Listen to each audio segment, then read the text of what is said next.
Welcome to the Get Fit Guy's quick and dirty tips to slim down and shape up. My name is Ben Greenfield, and I'm the Get Fit Guy.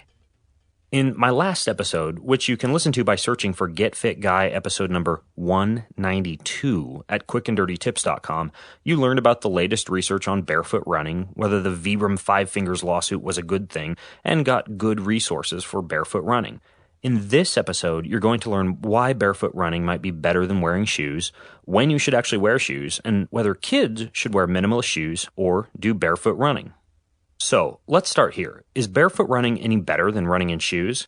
Well, there are definitely 3 advantages to switching to minimalist footwear or barefoot running. This is because when you switch to a minimalist approach, you, 1, take shorter strides.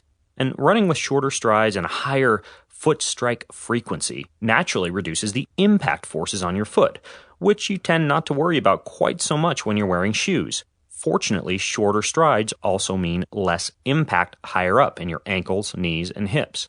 Likely, due to these shorter strides, barefoot running has also been shown to lower heart rate and the rate of perceived exertion, while increasing running efficiency. Number 2, you land with a slightly flatter foot. When you're running barefoot, your toes are not quite as pointed towards the sky and you don't strike with your heel as much.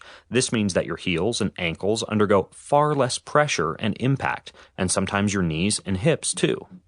Number 3, you sense the ground beneath you better.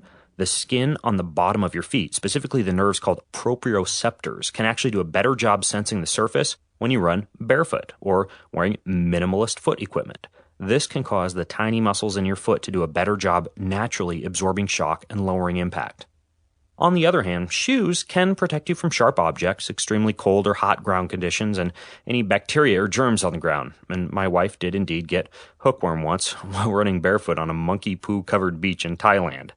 Not to mention the fact that shoes can look far more fashionable with a color-coordinated running outfit.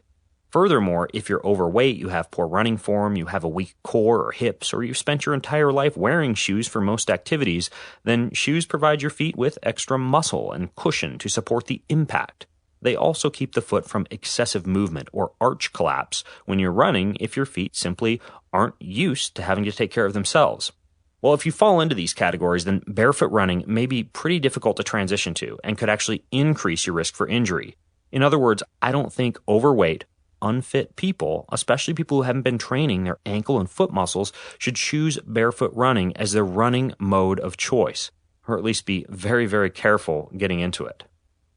Now, what about kids? Should kids do barefoot running?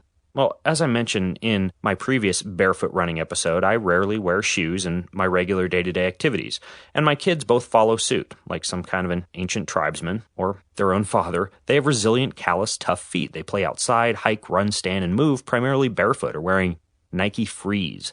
The argument for letting your child go barefoot is that the shape and density of your kid's bones is a direct result of the loads and geometry placed on their body. So this means that the way your child's foot is loaded now will affect the lifelong shape of their pelvis, hips, knees, back, and even the space in their chest that their lungs are in. So this is why kids with poor posture grow up to be adults with poor posture. Kids who haven't had their bones exposed to a variety of loads like running or lifting or moving objects have been shown to have lower bone density later in life and to suffer from flat feet. Pediatric research is now showing that overprotected, stabilizing modern footwear can interfere with the development of your kid's foot strength, ankle stability, and movement patterns for the rest of their lives. In other words, wearing super cushioned shoes can cause your child's foot muscles to atrophy and foot bones to degrade. Now, fortunately, this is all reversible, and you can't reverse it in 2 weeks by buying Vibram Five Fingers, getting a stress fracture, then filing a lawsuit. It takes patience. Most of my clients need 1 to 2 years to make a full transition back to developing strong and natural feet if they've been wearing cushioned, overprotected shoes much of their life. And they do it by using these type of transitional strategies that I'm going to link to over in the show notes for this episode number 193 at quickanddirtytips.com. But with kids, this remodeling happens faster. Kids can reshape and redevelop foot structure and bones within just 3 months.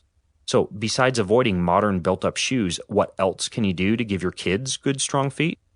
Well, you can choose kids' shoes that are super flexible or minimalist. Good brands include Vibram, Vivo Barefoot, Happy Little Soles, Bobukes, Merrell, and Nike Free. You can play foot games with your kids to encourage motor skills and healthy foot development. For example, they can pick up marbles with their feet and drop them into a cup. You can massage your child's feet for a few minutes before bedtime. You can use Happy Feet socks, which spread the toes and strengthen the feet and are great for adults too. If you live near sand, you can let your kids run and walk in sand, which is the best way to both strengthen and stretch the feet in terms of an outdoor surface that the feet can be on. So, between this episode and the last, you now know everything you need to know about barefoot running, but if you have more questions or contributions to this discussion, go over to facebook.com/getfitguy and join in the discussion over there. And until next time, I'm Ben Greenfield, the Get Fit Guy, asking you, what are you waiting for? Go get fit.